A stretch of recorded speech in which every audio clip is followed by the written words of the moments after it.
In the last decades, we have had a couple of spy franchises: Mission Impossible, Spy Kids, and James Bond.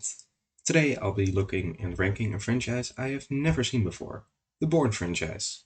Don't forget to like and subscribe, and let's rank it.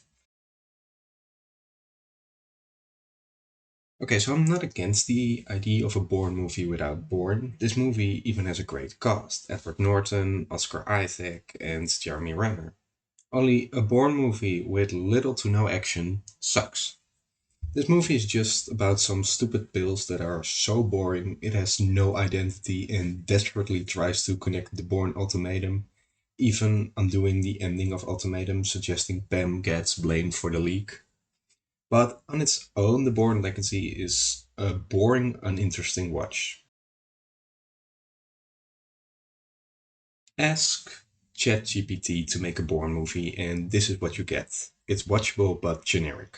I think the Grease scene is really good, but they kill off Julia Stiles, officially making that her character did nothing in this entire franchise. Her replacement is Alicia Vikander, who I think is horribly miscast. I think she is so monotone in this movie. They set her up as a big player, but in the end, she's just the worst version of Pam. I do like Tommy Lee Jones as the CIA head. He is intimidating enough. The problem for me with this one is the story.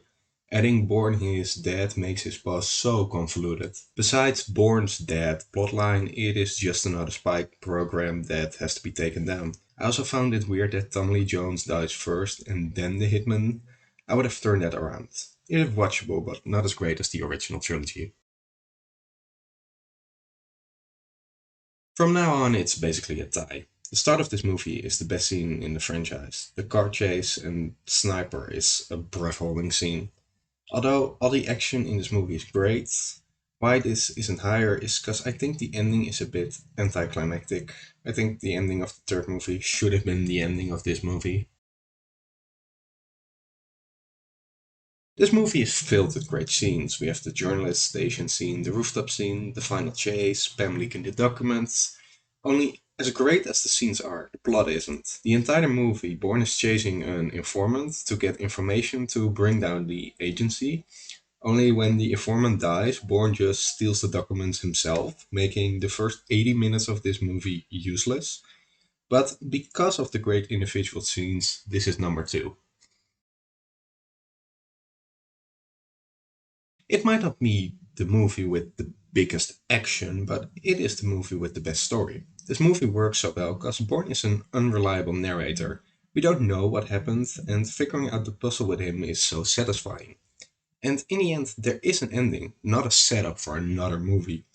Damon is a beast, but he also has brains in his fights. We see that in the field scene. It is a smart thriller with good action, making it instantly rewatchable. This was a solid franchise. The only bad one was Legacy, and it was still fine.